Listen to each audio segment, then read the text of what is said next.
I should have known she was planning to destroy me the moment she smiled when I suggested the vacation. That smile, Christ, I can still see it now, sitting here in what used to be our kitchen 6 months later. It wasn't the warm, genuine expression I'd fallen in love with 15 years ago.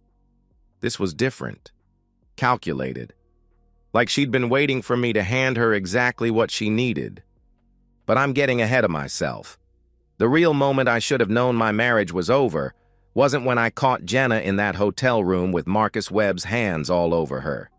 It was 3 weeks earlier, when she stopped looking me in the eye during dinner.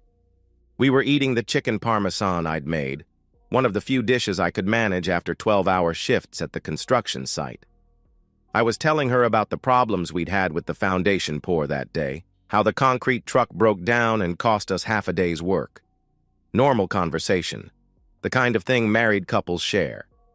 She nodded in all the right places, made appropriate sounds of sympathy, even asked a follow-up question about whether we'd meet our deadline. But her eyes never left her plate. When I really thought about it later, she hadn't made eye contact with me in weeks. That's when the paranoia started creeping in, though I didn't recognize it at the time. Her phone was always face down now. She'd started this new fitness routine, buying clothes I'd never seen before. Not the practical stuff she usually wore, but things with lace and colors that made her skin glow. When I'd reach for her shoulder while she was doing dishes, she'd flinch like my calloused hands might leave marks on her silk blouse. "We should take a vacation," I said one evening in late March, the words tumbling out before I'd really thought them through.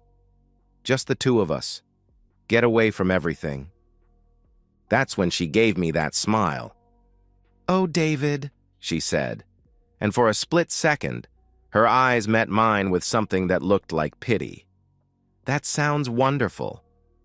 I should have paid attention to the pause, should have noticed how quickly she recovered, how her voice got that bright, artificial quality it took on when she was performing for her mother's church friends.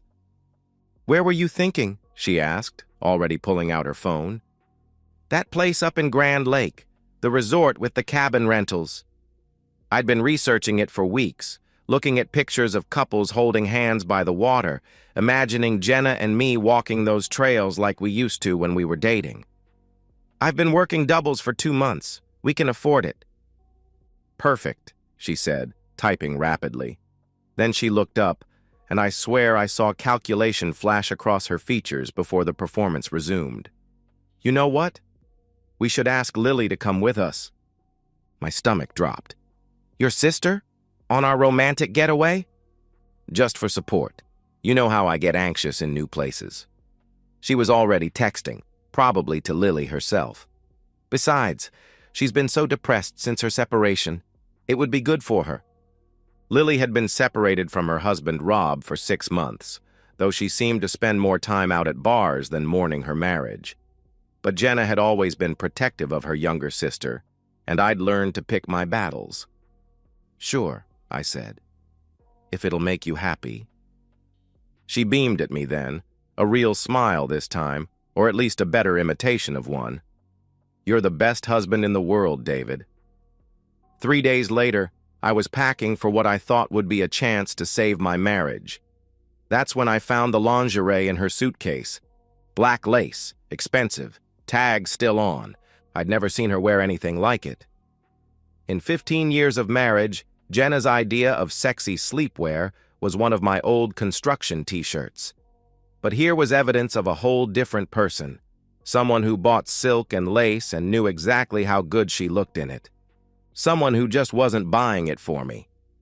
I stood there in our bedroom, holding that scrap of fabric, and felt the first real crack in the foundation of everything I thought I knew about my life.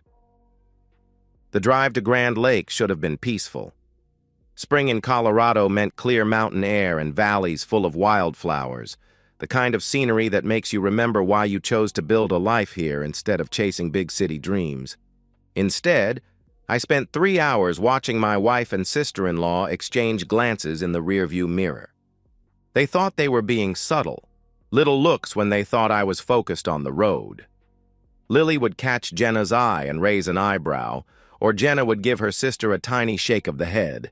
It was like watching two people communicate in a language I didn't speak, making plans I wasn't invited to understand. "Beautiful country up here," I said, trying to fill the silence that had settled over the car like fog. Jenna murmured, her attention on her phone. Always that damn phone now. Her thumbs moved constantly across the screen, and with each message, her face would brighten in a way that made my chest tight. "Remember when we used to camp up here?" I tried again. "Before we got married? You said it was the most beautiful place you'd ever seen." "Of course I remember." She didn't look up. "That was a long time ago." Lily shifted in the back seat. "Jenna tells me you've been working a lot of overtime lately." It wasn't a question, but it felt like one anyway, like I was being interviewed for something. "Construction season's busy, good money while it lasts." "Must be hard on the marriage, though. All those long hours." I caught her eyes in the mirror. There was something almost predatory in her expression, like she was probing for weak spots. "We manage fine." "I'm sure you do." She smiled, but it didn't reach her eyes. "Jenna's lucky to have such a dedicated husband." The way she said dedicated made it sound like a character flaw. The Lakeside Pine Resort was exactly what the website had promised. Rustic cabins scattered around a pristine mountain lake with a main lodge that served decent food and strong drinks. Our cabin had 2 bedrooms, a stone fireplace, and a view of the water that should have been romantic. Jenna claimed exhaustion after dinner and went to bed before 9, leaving Lily and me at the lodge bar. This hadn't been part of my plan for reconnecting with my wife, but Lily seemed determined to keep me company. "She's been under a lot of stress lately," Lily said, nursing her 3rd gin and tonic. The alcohol was making her talkative, less careful with her words. "What kind of stress?" I asked, though I wasn't sure I wanted to know the answer. "Oh, you know, work stuff, family stuff." She waved her hand vaguely. "Sometimes a woman just needs space to figure things out." "Figure what out?" I asked. Lily's eyes went wide, like she'd said more than she meant to. "Nothing specific, just life, you know? Sometimes you reach a point where you have to make some hard choices about what you really want." The words hit me like a punch to the gut, but I kept my expression neutral. 15 years of managing construction crews had taught me not to react until I had all the information. "Hard choices," I repeated. "I've said too much." She finished her drink in one gulp. "Forget I said anything. I'm drunk and talking nonsense." But she wasn't drunk enough to be careless by accident. Everything about this conversation felt rehearsed, like she was testing how much I suspected, how much I might already know. The next morning at breakfast, Jenna was glued to her phone again. Every ping of a new message made her face light up like Christmas morning, the kind of pure joy I hadn't seen from her in months. "Digital detox day," I suggested, trying to sound casual. "Let's leave the phones in the room and just enjoy being here." Both women immediately objected. "I need to stay available for work," Jenna said. "What if there's an emergency?" Lily added. "It's Saturday," I pointed out. "Emergencies don't follow the calendar," Jenna snapped, then caught herself and softened her tone. "I just feel better knowing I can be reached if needed." That afternoon by the pool, everything came to a head. Jenna excused herself to make a phone call, claiming she needed to check on something important. I watched her walk toward our cabin with her phone pressed to her ear. But something about her body language was wrong. The way she moved, the expression on her face. This wasn't a business call or even a casual conversation with a friend. This was intimate, secretive. In her nervousness and the heat of the moment, Jenna had forgotten to maintain her usual careful deception. I made my decision right there by the pool, with Lily desperately trying to distract me with spilled drinks and inappropriate flirting. I was going back to that cabin, and I was going to find out exactly what kind of call required that much privacy. Some foundations can't be repaired. Sometimes you have to tear everything down and start over. The cabin door was ajar. Such a small detail, but it stopped me cold on the wooden steps. In 15 years of marriage, Jenna had never left a door unlocked, let alone standing open. She was obsessive about security, the kind of woman who checked the deadbolt 3 times before bed. But there it was. Our supposed sanctuary cracked open like an invitation, or maybe like a wound that couldn't quite heal shut. I pulled out my phone and started recording before I took another step. Some instinct born from years of documenting construction defects and insurance claims kicked in. Whatever was about to happen, I'd need proof. The voices hit me first. Jenna's laugh, breathy and wild in a way I hadn't heard since our honeymoon. Then a man's voice, low and confident, saying things that made my hands shake as I held the phone steady. "God, I've missed you," the voice said. 2 weeks felt like forever. "I know, baby. But we had to be careful. David's been watching me more closely lately." David. My own name, spoken like a problem to be managed. I moved closer to the partially open bedroom door, keeping the phone aimed through the gap. The image on the screen was small but clear enough. My wife of 15 years tangled up with Marcus Webb, the smooth-talking regional sales manager from the Lexus dealership where she'd bought her car last month. Marcus Webb, all polished charm and expensive suits, the kind of man who smelled like cologne and made promises about luxury that my honest paycheck could never deliver. Everything I wasn't, refined, well-dressed, and apparently convinced that other men's wives were just another commodity to be acquired.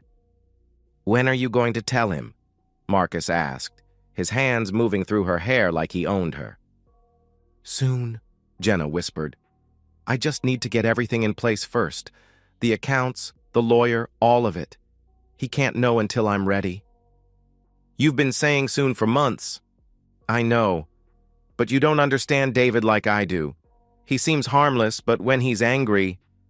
She shuddered, and I realized she was setting up a narrative, playing the victim before she'd even struck the blow. "He's never hurt you, has he?" "Not physically. But the emotional manipulation, the way he makes me feel guilty for wanting more than this life he's trapped me in." Her voice broke with practiced vulnerability. "Sometimes I think he does it on purpose. Keeps me isolated so I'll be dependent on him." I almost laughed at the cruel irony. She was describing exactly what she'd been doing to me for months: the emotional manipulation, the guilt, the isolation. But she was painting herself as the victim of her own tactics. They kept talking, but I'd heard enough. The recording was 3 minutes long and contained everything I needed: proof of the affair, evidence of her plan to divorce me while claiming abuse, and enough detail about their timeline to establish that this wasn't some recent mistake, but a calculated campaign. I backed away from the door as quietly as I'd approached. My phone showed 17 missed calls and 43 text messages, all from Jenna and Lily wondering where I was, demanding I answer, growing increasingly frantic as they realized their carefully orchestrated deception was falling apart. The drive home took 4 hours. 4 hours of ignoring the constant buzz of my phone, 4 hours of watching the mountains give way to plains, 4 hours of planning what came next. By the time I reached our neighborhood, I wasn't the same man who'd packed hopefully for a romantic getaway 3 days earlier. That man had believed in redemption, in the possibility that love could overcome any obstacle if you just tried hard enough. This man understood that some people mistake kindness for weakness, loyalty for stupidity, and love for leverage. I stopped at Home Depot first. New locks, heavy-duty deadbolts, the kind that couldn't be picked or bypassed with a credit card. While I was there, I bought a small fireproof safe for important documents. Then I stopped at Office Depot for cloud storage backup drives and printed copies of the recording. By the time I got home, I'd already researched 3 divorce attorneys who specialized in adultery cases, forwarded the video to my personal email account from 3 different addresses, and made a list of everyone who needed to see what Jenna and Marcus thought they'd hidden. The house felt different when I walked in. Smaller somehow. Like learning the truth had changed the fundamental architecture of the place where I'd thought I was building a life. But foundations can be rebuilt. Sometimes that's the only choice you have. My garage had always been my sanctuary, the one place in the house where everything had its purpose and nothing was there just for show. Now it became something more, a command center for systematic justice. I'd cleared off my workbench and spread out everything like blueprints for a new construction project, printed copies of the recording transcript, financial statements going back 2 years, phone records I'd subpoenaed through Amanda Reeves, the divorce attorney who specialized in high-conflict infidelity cases. "Most men in your situation want blood," Amanda had said during our first meeting, reviewing the evidence with the clinical detachment of a surgeon examining X-rays. "They want to scream, break things, make dramatic gestures that feel good in the moment but hurt them in court." "I'm not most men," I'd replied. "No, you're not." She'd smiled then, the kind of expression a general might wear when surveying a battlefield. "That's why we're going to destroy them completely." The investigation had revealed the scope of Jenna's betrayal went far beyond sex in hotel rooms. She'd been planning her escape for months, systematically moving money to accounts I didn't know existed. Small amounts at first, $200 here, $500 there, but it added up to nearly $15,000 of our savings. More damaging was what I'd learned about her campaign to poison our social circle against me. Phone records showed dozens of calls to her mother, her sister, even my own brother, spreading carefully crafted lies about my behavior. How I was becoming controlling and paranoid. How she was scared to leave because of what I might do. The genius of it was how she'd used my own personality against me. My natural privacy, my tendency to work through problems internally rather than broadcasting them to friends and family. She'd twisted these traits into evidence of something sinister. "She's been building her victim narrative for months," Amanda explained, showing me text message chains she'd obtained through discovery. "Classic manipulation playbook. Isolate the target, control the narrative, then claim self-defense when you strike." Except Jenna had made one critical mistake. She'd chosen the wrong target. Tony Rodriguez, my crew chief, stopped by on a Thursday evening while I was working late in the garage. We'd been friends for 8 years, ever since he'd started working for my company, and he was one of the few people who knew the real story. "You doing okay, boss?" he asked, studying the organized chaos of papers and files covering every surface. "Better than okay," I said, showing him the latest discovery. "Turns out Marcus Webb isn't just an adulterer, he's a criminal." The background check Amanda had run revealed Marcus's pattern of financial fraud. He'd been using fake identities to avoid creditors, running up debt on credit cards issued to names that barely existed, then disappearing when the bills came due. His expensive lifestyle was built entirely on other people's money. "This guy's got warrants in 2 states, I told Tony. Fraud, identity theft, check kiting, and Jenna thinks he's going to take care of her once she leaves me." Tony whistled low. "Man's got bigger problems than your wife." "Had bigger problems," I corrected. "I solved them for him this morning." I'd made a series of phone calls that afternoon, to the fraud departments at 3 major banks, to the district attorney's office in Jefferson County, to Marcus's employer with copies of the evidence Amanda had compiled. By the time Marcus Webb tried to clock in for work the next morning, he'd discover that his carefully constructed house of cards had collapsed overnight. "What about Jenna?" Tony asked. I smiled and pulled out the final piece of my plan. Divorce papers that would strip her of everything she thought she'd cleverly hidden away, backed by evidence so comprehensive that no judge in Colorado would grant her a single concession. "She wanted a new life so badly," I said. "I'm going to give her exactly what she asked for." They returned on Sunday evening like conquering heroes. Jenna and Lily laughing as they climbed out of Lily's car with their overnight bags, and the glow of women who thought they'd pulled off the perfect crime. The laughter died when they realized their key wouldn't work. I watched through the front window as Jenna tried the lock 3 times, then pulled out her phone to call me. I let it ring while she and Lily exchanged panicked glances on my doorstep. When she tried again, I answered on the first ring. "Having trouble getting in?" I asked. "David, what's wrong with the lock?" "Did something happen to the house?" "Nothing happened to the house. I changed the locks," I replied. Silence. Then, "Why would you do that?" "Open your text messages," I replied. I'd sent her a single screenshot 30 minutes ago, a frame from the video showing her and Marcus in a position that left no room for interpretation. Not the whole recording, just enough to let her know exactly what kind of conversation we were about to have. "David, I can explain," she stammered. "No need. I'll be right out," I replied. I'd spent the morning preparing for this moment, arranging the living room like a courtroom. The divorce papers were stacked neatly on the coffee table beside printed copies of financial records, bank statements, and phone logs. Everything she'd thought was hidden, laid out like evidence in a murder trial. When I opened the door, Jenna's face was white as construction paper.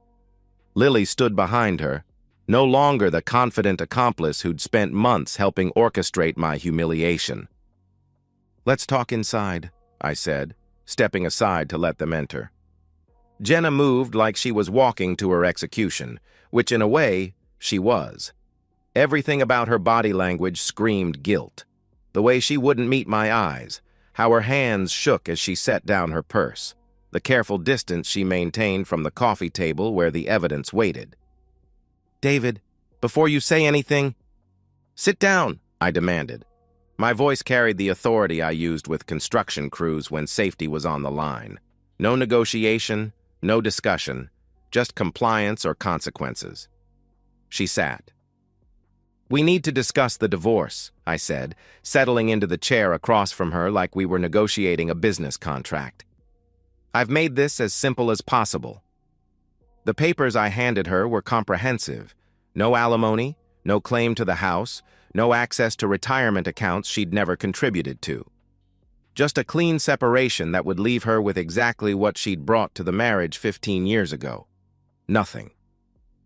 "You can't be serious," she whispered, scanning the terms. "Half of everything is mine by law."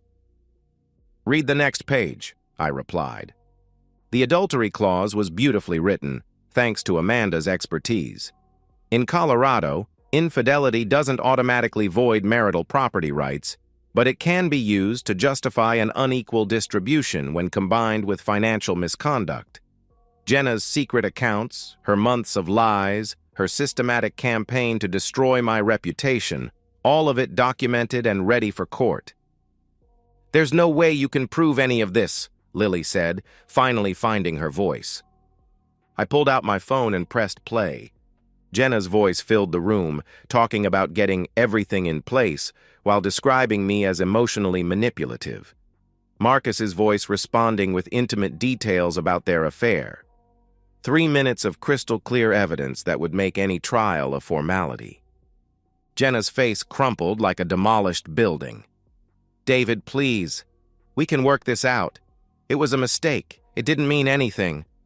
"It meant everything," I said quietly.